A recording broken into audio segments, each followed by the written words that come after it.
soo noqod fiican ilaahayna waxaynu ka baryaynaa inuu naga dhigo kuwii ka faa'iidaysta fursadda ramadaan camalkaynu qabanayna dhammaantiin allah inaga aqbalo cibaadadeennana mid miisaanka xasanaadka ilaahay uu noo saaro oo ina anfacdo allaha ka dhigo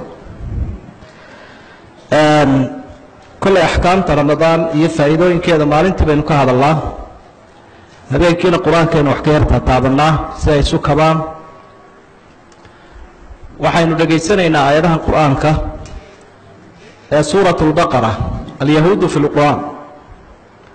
yuhuudda iyo siduu u sawiray qur-aanku ama muuqaalkooda u soo bandhigay wاlyahuudu fii suurati اlbaqara iyo tilmaantay gaar ahaan ku leeyahy suurat اlbaqara maxaawir shan ah ama shan siyood bay suuradda uga hadashay mid ka mida haddaynu soo qaadanno waa tabdiiluhum lilcaqiidati الصaxiixa caqiidada wanaagsane ummadaha ilaahay uu siiyey ee rusushu ay u keeneen kutubta samaawigaana ay ka heleen ayaa ay dhaqan u noqotay yuhuudda inay beddelaan ururada ugu khatar badan ee ilaa yowminaa haada caalamka ka jira ee caqiidada dadka kaga duula si loo addoonsado dadka oo loo fasahaadin karo waa yuhuudda waxa ilaahay uu tilmaamay subxaanahu wa tacaala lixdii arkaanuliimaanka mid walba inay sidiisa u beeniyeen awalan kafaruu biاllaah ilaahay bay marka u horreeya ka gaaloobeen ilaahay baa wuxuu leeyahy walaqad jaa'akum muusa biاlbayinaat uma اtakhadtum alcijla min bacdi wa antum daalimuun nebi muuse ilaahay idiin soo diray isagoo mucjisooyinkii cadcaddaa wada ee idin qancinaya kolkaasaa dibi samaysateen intuu idinka maqnaa waa wax la yaab leh dad ilaahay u keenay diintii wanaagsanayd iyo daliilka ay ku qanci lahaayeen oo dibi xoolaa dul fadhiisto xayawaana waa ceebayn ilaahay ku ceebaynayo idan dadka muslimiinta ah laba arrimood baa ilaahay ugu sheegayaa iyadoo la baraya yuhuudi waxay yihiin iyo inaanay wax moodin iyo tallabaada oo wixii yuhuudi ay sameeyeen ee ilaahay qur-aanka dhexdiisa uu ku ceebeeyey inaan iyagana laga dabagelin ama ficilkoodao kale la samaynin sidaa darteed ayaa asxaabta rasuulka sala allahu calayhi wasalam markii ay yidhaahdeen geed aanu seefaha yaga marino noo samee siday qoladani meel uga barakaysanayaan carabtu waxaad tidhaahdeen wixii yuhuudi ay yidhaahdeen oo kale manaa xikmadda waxaad ka arkaysaa daliilka waxa qur-aanku inoogu sheegaya arrimahan inaynu iska ilaalinno wixii yuhuud ilaahay uu ka ceebay subxaanahu wa tacaala nimankaasi waxa labaad oo ay beeniyeen malaa'igta ilaahay oo arkaantii iimaanka an tu'mina billaahi wa malaa'ikati malaa'igtii rabbina way beeniyeen aayaadkanaynu akhriyayna u dambeeyey waxay ku tilmaameen malaa'igta ilaahay kii u sharaf badnaa oo ah malakul jibriil inuu yahay cadowga reer bani israa'iil nebi moxamed calayhi salaatu wasalaam intay u yimaadeen ayaa waxay ku idhahdeen malaa'igta keebaa ku yimaado jibriil buu daaka caduwu lyahuudi min almalaa'ika markaasay yidhaahdeen kaasi waa cadowga malaa'igta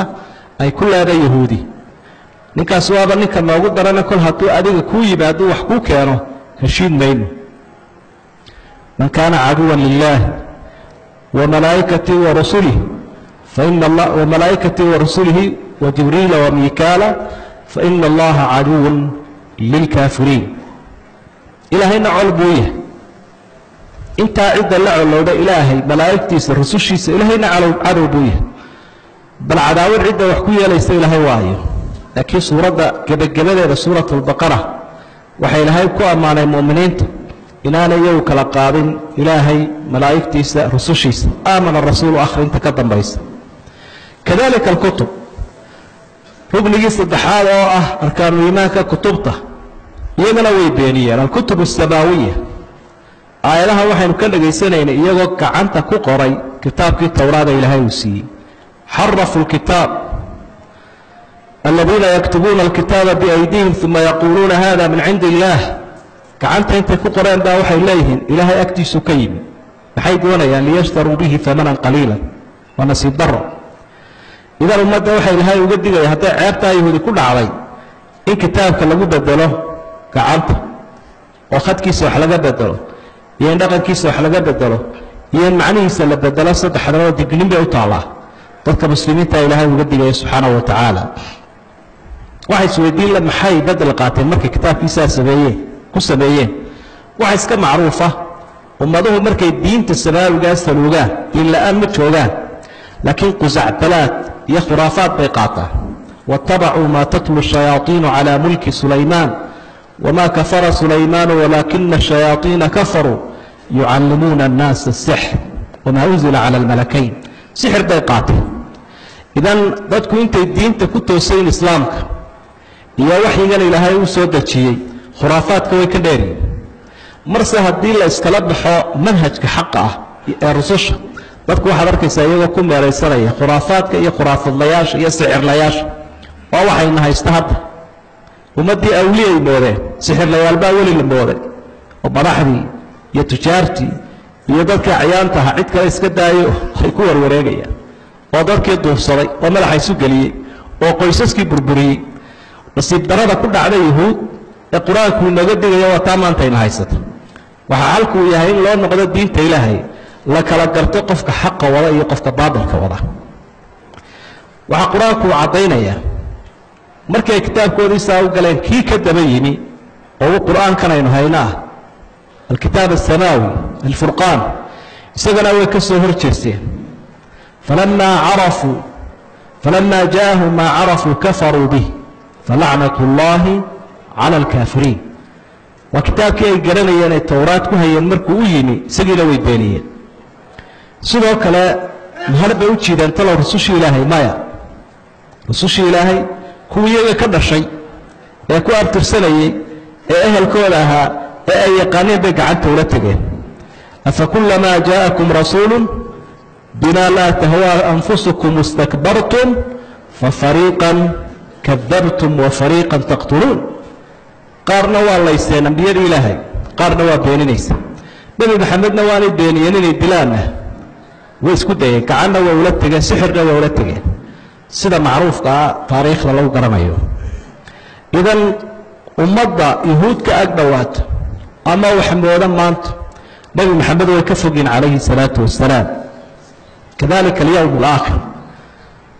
arkaanu iimaanka waxaa ka mid ahaa in aakhiro la rubeeyo addoommuhuna ilaahay janno ay ka raadiyaan cadaabkiisana ay ka caradaan iyagu